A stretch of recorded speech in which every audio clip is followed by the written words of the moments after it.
मेरे पति ने शादी से पहले मेरी इज्जत लूटी थी और फिर मेरे जोर देने, मेरे रोने चिल्लाने पर वह मुझसे शादी करने के लिए तैयार हो गया था। मगर मेरे दिल में उसके लिए नफरत थी। मैं उससे इस सब का बदला लेना चाहती थी और फिर मैंने उसकी बहन को इस्तेमाल किया। उसकी गंदी तस्वीरें इंटरनेट पर डाल दी। मगर मेरे पाँव के नीचे से ज़मीन खिसक गई जब मेरी ननद ने मेरे शरीर में जैसे आग लगी हुई थी। मेरा दिल और मेरा दिमाग गुस्से से खोल रहा था। सोच सोच कर पागल हो रही थी कि ऐसा क्या करूं कि अपने पति से उसके किए का बदला ले सकूं। आज मेरे पति ने कहा था कि वह आज घर पर नहीं आएंगे और मैं उनका इंतजार ना करूं। मैं तो इस बात पर शुक्र किया था, आज मेरे पास समय ही समय था। मैंने अपने माता पिता से बात करने के लिए उनका नंबर मिलाना शुरू कर दिया। मगर मेरी माँ आवाज़ सुनते ही फ़ोन बंद कर देती। तुम हमारे लिए मर चुकी हो अनामिका। तुम्हें कितनी बार कहें कि यहाँ पर फ़ोन मत किया करो। तुम्हारे पापा भी तुम्हारी आवाज़ सुनकर टेंशन में आ जाते हैं। माँ ने कितनी आसानी से यह बात कह दी थी। मैं एक बार फिर से टूट कर रह गई थी। मुझे अपने कानों पर विश्वास नहीं हो रहा था कि मेरे पेरेंट्स मेरे साथ ऐसा भी कर सकते थे। मैं गुस्से से कमरे में चक्कर लगाने लगी थी और फिर मैं कमरे से बाहर निकल आई। मेरे दिमाग में यही सब चल रहा था कि मैं अपने पेरेंट्स को कैसे बताऊं, जो कुछ हुआ था उसमें मेरी कोई गलती नहीं थी। यह सब तो राज ने किया था और वह कितनी आसानी से अपने घर वालों के साथ पहले की तरह खुशी से रह रहा था। उसे तो जैसे इस बात का एहसास ही नहीं था कि उसने मेरी जिंदगी बर्बाद कर दी है। वह खुश था कि उसने अपने प्रेम को पा लिया, मगर मेरे दिल में उसके लिए कितनी नफरत थी, इसका कभी अंदाजा भी नहीं लगा सकता था। मैं हर वक्त उससे बदला लेने के तरीके सोचती रहती थी कि ऐसा क्या करूं कि उसे भी अपनी गलती का एहसास हो जाए और वह भी ऐसी ही तकलीफ से गुजरे जैसी तकलीफ से मैं गुजर रही थी। मैं सोच सोच कर पागल होने लगी थी और फिर जब मैं आंगन में आई तो मुझे एक तरफ से किसी की बातें करने की आवाज़ सुनाई दी। अब मैं पूरी तरह से चौंक गई। यह बातें करने की आवाज़ किसकी थी? कौन था जो आधी रात को घर वालों से छिपकर यहाँ पर बैठा हुआ था?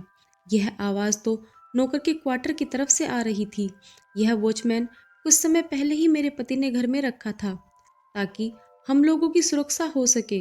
इस एरिया में पिछले कई दिनों से चोरी जैसी वारदातें हो रही थी। मेरे पति को डर था कि कहीं ऐसा न हो कि हमें भी कोई नुकसान पहुंचा दे, इसलिए उन्होंने वॉचमैन का इंतजाम कर दिया था। वह एक नौजवान लड़का था और देखने में इतना सुंदर कि उसे देखकर कोई भी इंसान उसे देखते ही रह जाए। उसकी किस्मत थी कि शहजादों जैसी सूरत होने के बावजूद वह नौकरों जैसी जिंदगी गुजारने पर मजबूर हो गया था। मगर उसकी आंखों में मुझे अजीब सी चालाकी नजर आई थी और मैं सोचकर रह गई थी कि यह इंसान किसी तरह से भी हम लोगों के लिए ठीक नहीं है। मगर यह बात मैं किससे कहती? मेरी सास तो मुझे कुछ समझती ही नहीं थी और मेरी ननद, वह भी अपने आप में ही मगन रहती थी। ऐसे में मेरे पति थे, वह तो मुझे दीवानों की तरह चाहते थे, मगर मैं उनसे दूर भागती थी। अगर उन्होंने सीधे तरीके से मुझसे शादी की होती, अपनी ज़िंदगी में शामिल किया होता, तो मैं इस बात का फ़क्र करती, अपनी खुशकिस्मती पर नाज करती। मगर जो कुछ उन्होंने मेरे साथ किया था, उसने मुझे मेरी अपनी ही नज़रों में गिरा दिया था। उनसे मोहब्बत करना तो दूर की बात थी, मैं उनकी शक्ल भी नहीं देखना चाहती थी। मैं उस वक्त क्वार्टर के पास आई तो क्वार्टर की खिड़की हल्की सी खुली हुई थी और कमरे में हल्की हल्की रोशनी भी जल रही थी। मैंने जरा सा कमरे में झांक कर देखा तो पैरों तले जमीन खिसक गई थी। पहले तो मैंने सोचा कि मैं शोर मचाकर अपनी सास को यहाँ बुला लूं और उन्हें बताऊं कि उनकी बेटी क्या गुल खिला रही है। मगर फिर मेरे होठों पर यह सोचकर मुस्कान आ गई कि यही तो मौका है मेरे पास बदला लेने का। और अब मैं अपने पति से बदला लेने के लिए बेताब हो रही थी। मुझे अंदाजा हो गया था कि मुझे क्या करना है। अब मेरे पति के साथ वही सब होने जा रहा था जो उन्होंने मेरे साथ किया था। वह भी वैसी ही तकलीफ से गुजरने वाले थे जिस तकलीफ से उन्होंने मुझे गुजारा था। कुछ दिन पहले तक तो मैं अपने पेरेंट्स के साथ एक बहुत अच्छी ज़िंदगी गुजार रही थी। उस दिन मैं अपने दोस्तों के साथ पार्टी कर रही थी, तभी राज की नज़र मुझ पर पड़ी थी। वह अपने दोस्तों के साथ वहाँ आया हुआ था। मुझे देखकर उसने अपना दिल मुझ पर हार दिया था, मगर मैं उसकी तरफ बिल्कुल भी आकर्षित नहीं हुई थी क्योंकि मुझे इन सब चीज़ों में कोई इंटरेस्ट नहीं था। मुझे अपना कैरियर बनाना था, अपनी स्टडी को पूरा करना था और पूरी दुनिया में मेरे लिए मेरे पेरेंट्स से ज़्यादा कोई भी अहमियत नहीं रखता था। मुझे वह लड़कियाँ ज़हर लगती थी जो लड़कों के चक्कर में अपनी स्टडी छोड़ दिया करती थी और अपने पेरेंट्स को धोखा देती थी। यही वजह थी कि बार बार राज मेरे रास्ते में आने के बावजूद भी मैं उसे नज़रअंदाज करती रही। उसे कहने लगी कि तुम यह सब मत करो, मैं ऐसी लड़की नहीं हूँ। और वह न जाने मेरी बात को क्या समझा। कहने लगा कि मैं भी तुम्हारे साथ टाइम पास नहीं कर रहा, मैं तुमसे शादी करना चाहता हूँ। मैं अपने पेरेंट्स को तुम्हारे माता पिता के पास भेजूंगा। मैंने उसकी बात पर ज़्यादा तो गौर नहीं किया था क्योंकि मुझे लगा था कि वह सिर्फ वक्त गुजारी करने के लिए ऐसी बातें कर रहा है। वह भी आजकल के लड़कों की तरह है जो संजीदा नहीं होते और लड़कियों की ज़िंदगी बर्बाद कर देते हैं और उन्हें रोग लगा देते हैं। मगर उसके पेरेंट्स जब मेरे माता पिता के पास आए और कहने लगे कि बच्चों की जब मर्जी शामिल है तो आप शादी से इनकार मत करें, आपकी बच्ची भी हमारे बेटे को चाहती है। जब मुझे माताजी ने यह बात बताई तो मेरा गुस्से से दिमाग घूम गया था। वह होते कौन थे मेरे बारे में इतनी बड़ी बात करने वाले? मैं तो उनके बेटे को कभी गौर से देखा भी नहीं था। उसके साथ शादी करना तो दूर की बात थी। उस दिन राज अपने दोस्तों के साथ खड़ा हुआ था। मैं उसके पास गई और उसके दोस्तों के सामने उसे खूब खरी खोटी सुनाई। कहने लगी कि आगे से अपने पेरेंट्स को मेरे घर मत भेजना, मैं तुम्हारी शक्ल भी नहीं देखना चाहती। इसके बाद भी राज मेरे रास्ते में आता रहा। फिर एक दिन जब उसने मुझे बहुत तंग किया तो मैंने उसे एक थप्पड़ लगा दिया। तब उसे बहुत ज़्यादा गुस्सा आया। कहने लगा कि मैं तुमसे इसका बदला लेकर रहूँगा। जो तुमने मेरे साथ किया है वह अच्छा नहीं है। मैंने उसकी बात को अभी गंभीरता से नहीं लिया था। मुझे लगा था कि वह गुस्से में ऐसा बोल रहा है और यह सब तो मैंने तंग आकर किया था। उसे तो मेरी कोई बात समझ में नहीं आ रही थी। मेरी दोस्त अनामिका मुझे कहने लगी कि तुमने यह गलत किया है, तुम्हें ऐसा नहीं करना चाहिए था। राज बहुत गुस्से वाला है और मुझे लगता है कि वह तुम्हें माफ़ नहीं करेगा। मगर मुझे सबकी कोई परवाह नहीं थी। मगर एक दिन मुझे कॉलेज से जाते हुए राज ने अगवा कर लिया था और एक फ्लैट में ले जाकर मुझे बंद कर दिया। मेरे घर वाले नहीं जानते थे कि मैं कहाँ पर थी। वह मुझे ढूंढते रहे, कभी किसी दोस्त के घर तो कभी किसी दूसरे दोस्त के घर, मगर वह नहीं जानते थे कि मैं कहाँ थी और किस हालात में थी।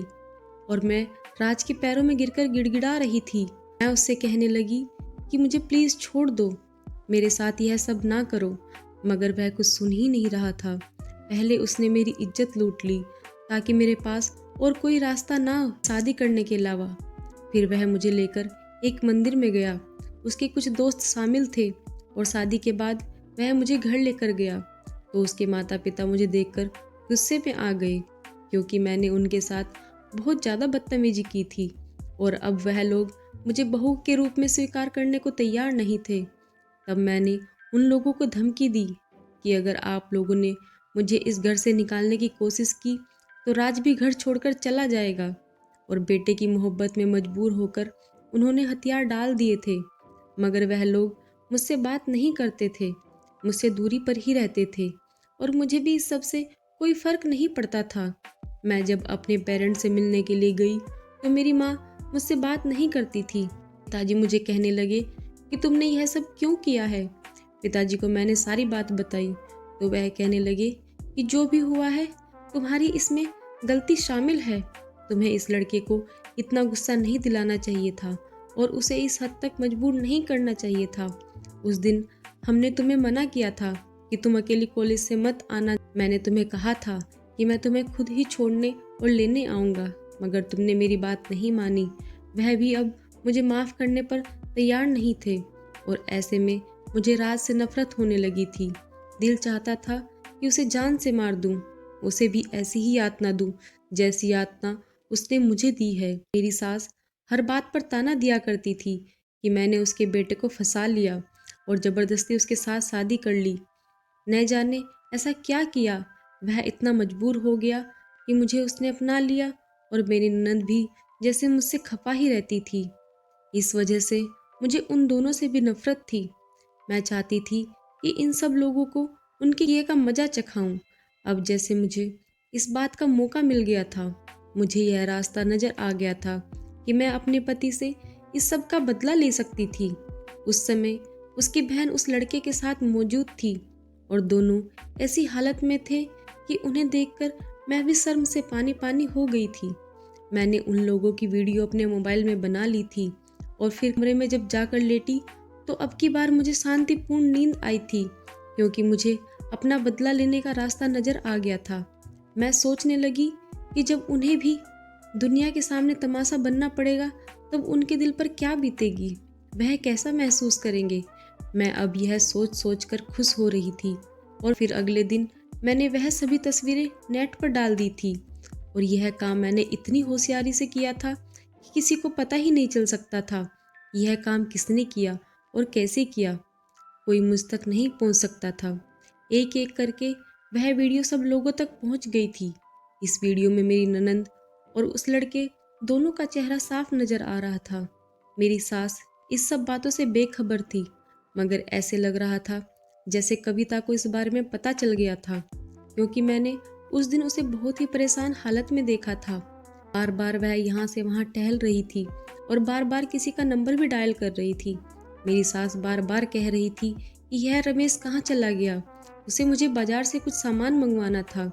यह बहुत ही कामचोर लड़का है, जब काम होता है तो गायब हो जाता है, हाथ ही नहीं आता। तब मैं कविता के चेहरे की तरफ देखा तो वह बहुत ही ज़्यादा परेशान नजर आ रही थी। मुझे अभी अंदाजा हो गया था कि मैंने जो आग लगाई है वह सुलग पड़ी है।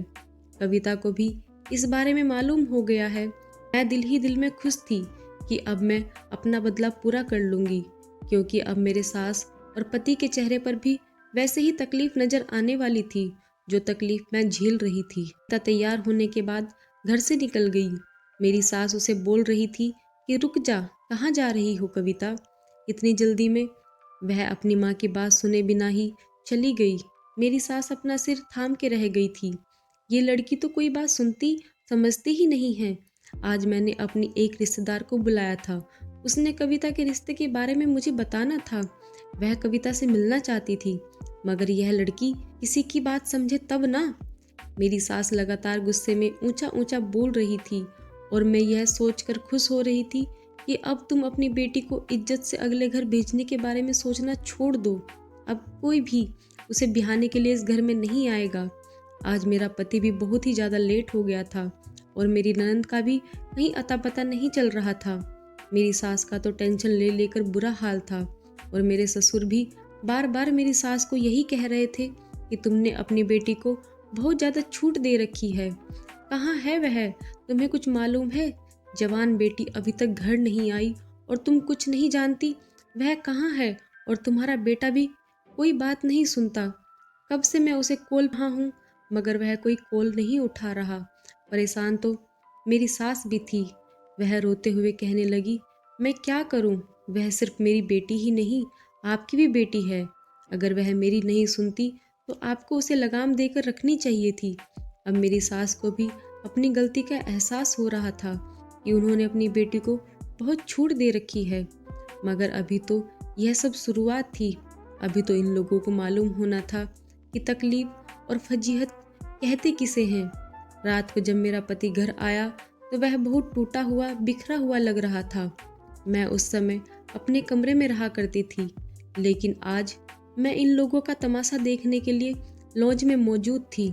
घर में आज खाना खाने वाली सिर्फ मैं ही थी। मेरे सास ससुर को तो जैसे किसी चीज़ का होश ही नहीं था और मुझे किसी चीज़ की फिक्र नहीं थी। मैं जो चाहती थी सब कुछ वैसा ही हो रहा था। मुझे अंदाजा हो गया था कि कविता अब अपने घर वालों का सामना नहीं कर सकती। उसे घर वालों से डर लग रहा होगा कि उसके भाई उसे जिंदा नहीं छोड़ेगा। तभी तो अपने किसी सहेली के घर चली गई होगी और इंतजार करेगी कि जब भाई का गुस्सा शांत हो जाएगा तब वह घर वापस आ जाएगी। फिर जब मेरा पति घर आया तो उसे देखकर मेरी सास अपना दिल थाम कर रह गई। राज, क्या हुआ है तुम्हें? और यह कविता कहाँ है? मैं कब से उसे कॉल कर रही हूँ, मगर वह मेरी कॉल नहीं उठा रही। कि किसी सहेली से पता तो करो कि वह उसके साथ तो नहीं है। और तब राज गुस्से से चिल्लाने लगा, वह हमारे मुंह पर कालिक मल के कहीं चली गई है। जिसके साथ उसने मुंह काला किया था उसी के साथ होगी। वह गुस्से से बोल रहा था और मेरी सास अपना दिल पकड़कर रह गई। कैसी बातें कर रहे हो तुम अपनी जवान बहन के बारे में? कोई इस तरह की बात करता है क्या? माना कि वह थोड़ी बदतमीज है, लापरवाह है, मगर इसका यह मतलब नहीं कि तुम भाई होकर भी उसके किरदार पर बोलना शुरू करो। कहाँ है मेरी बच्ची? पता करो, कहीं किसी मुसीबत में तो नहीं। तब राज ने अपना मोबाइल उनकी तरफ किया और उसे मोबाइल में वही वीडियो थी जो आज मैंने नेट पर अपलोड की थी और रात को ही अपने मोबाइल से बनाई थी। यह देखकर मेरी सास के पैरों के नीचे से जमीन निकल गई। राज कहने लगा कि यह सब देखने के बाद भी आप उसी को याद कर रही हैं कि आप उसकी शक्ल देखना चाहोगे? क्या किया है उसने हमारे साथ? हमारी इज्जत मिट्टी में मिला दी। घर के मालिक के साथ यह सब करती रही। अगर उसे अपनी जवानी संभालना मुश्किल हो रहा था तो बता देती, हम उसकी शादी कर देते। हमारे साथ यह सब तो ना करते। इतनी बदनामी हो गई है, मैं किसी के सामने सर उठाने के काबिल ही नहीं रहा। मैं किसी का सामना नहीं कर सकता और बुरी तरह से रो रहा था और मुझे उसे देखकर अजीब सा सुकून महसूस हो रहा था।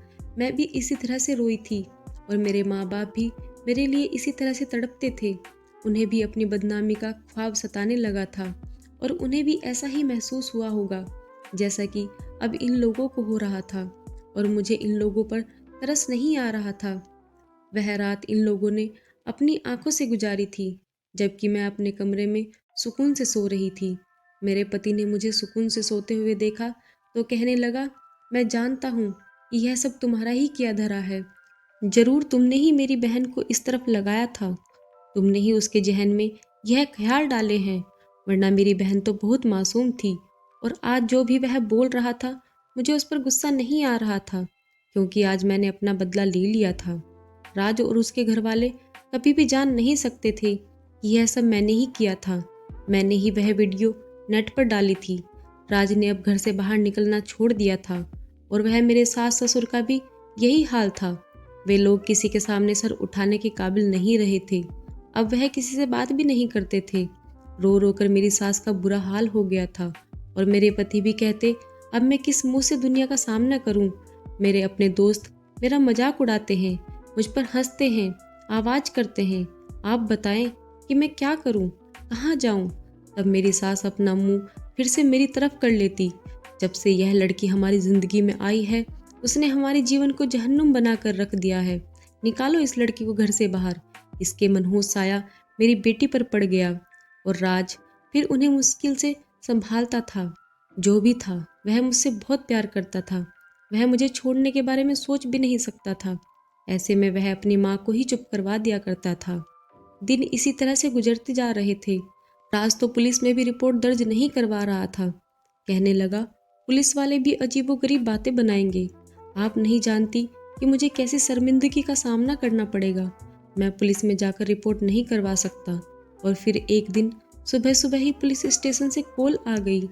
राज पूरी तरह से परेशान हो गया कि अब पुलिस स्टेशन से कॉल क्यों आई है। ना जाने इन लोगों को कैसी कैसी बातें सुनने को मिलेगी। मेरी सास भी परेशान हो गई थी कि वापस आने का इंतजार कर रही थी। फिर उन्हें जो खबर सुनने को मिली उसने उनके साथ मुझे भी हैरान कर दिया था। मैंने तो इस हद तक सोचा ही नहीं था कि ऐसा भी हो जाएगा। मैं सिर्फ इन लोगों को नीचा दिखाना चाहती थी, अपनी बेइज्जती का बदला लेना चाहती थी, मगर कविता इस हद तक गुजर जाएगी मैंने कभी सोचा ही नहीं था। कविता की डेड बॉडी मिल गई थी। कविता ने आत्महत्या कर ली थी और एक छोटी सी चिट्ठी अपने घर वालों के नाम लिखी थी जिसमें उसने सब लोगों से माफ़ी मांगी और कहा कि वह उमेश से प्यार करती थी, उससे शादी करना चाहती थी। मगर अब इतनी बदनामी के बाद उमेश भी उसके साथ शादी करने के लिए तैयार नहीं था, उससे बात भी नहीं करना चाहता था और मौत के अलावा मेरे पास कोई रास्ता नहीं है। उसकी मौत का जिम्मेदार सिर्फ वह खुद है। वह अब किसी के सामने सर उठाने के काबिल नहीं रही, किसी का सामना नहीं कर सकती, इसलिए वह अपनी जान ले रही है। तब मेरे पति को मालूम हुआ था कि वह हॉस्टल में रह रही थी और हॉस्टल के एक कमरे में ही उसने खुदकुशी कर ली थी। 2 दिन तक दरवाज़ा न खोलने की वजह से वार्डन ने कमरे पर दस्तक देनी शुरू कर दी, मगर जब दरवाज़ा नहीं खुला तो वह परेशान हो गई। फिर दरवाज़ा तोड़ने पर सामने से कविता की लाश नजर आई। वार्डन कविता के परिवार के बारे में ज़्यादा नहीं जानती थी, तभी उसने पुलिस में रिपोर्ट करवा दी थी और यह कविता की लाश घर तक पहुंचा दी गई थी। जो बदनामी हुई थी सो हुई थी। कविता भी अपनी ज़िंदगी की बाजी हार गई थी और यह सब मेरी वजह से हुआ था। अब मैं बहुत ही ज़्यादा शर्मिंदा थी। मुझे लगने लगा था कि मैं कविता की कातिल थी। मेरे दिल में गिल्ट था कि मैंने अपने इस पाप का सुधारा कैसे अदा करूंगी। समझ नहीं आ रहा था कि मैं क्या करूं। फिर एक दिन मैंने राज के सामने रोते रोते अपनी गलती को कबूल कर लिया। तो पहले वह मुझ पर चिल्लाने लगा, गुस्सा करने लगा कि मैंने जो किया था मोहब्बत में किया था। मैं अपनी गलती मानता हूँ। मैं यह सब नहीं करना चाहिए था। तुमने जो किया वह पाप था। तुम्हारी वजह से उसने खुदकुशी कर ली। और फिर मेरे माफ़ी मांगने पर उसका दिल नरम पड़ गया। कहने लगा कि तुमने यह बात मेरे सामने तो कर दी है, मगर मेरे माता पिता के सामने मत करना, वरना तुम नहीं जानती वह तुम्हारे साथ बहुत बुरा सलूक करेंगे। और अब मुझे यह बात मालूम हो गई थी कि राज मुझसे बहुत ज़्यादा मोहब्बत करता था। उसने मेरी इतनी बड़ी गलती को माफ़ कर दिया था और अब मैं भी अपनी इस गलती को सुधारना चाहती थी। मैं सारे घर के कामकाज करती थी, अपने सास की किसी बात पर उनसे बदतमीजी नहीं करती थी। वह जो भी कहती थी मैं चुपचाप सुनती रहती थी और मेरे इस रवैये से धीरे धीरे मेरी सास का दिल भी नरम पड़ने लगा था। भी अब कविता तो नहीं रही थी जो उन्हें जरा जरा सी बात पर मेरे खिलाफ भड़काती। घर का माहौल शांत रहने लगा था, मगर आज भी मेरे दिल में यह ख्याल था कि मैंने कविता के साथ गलत किया है।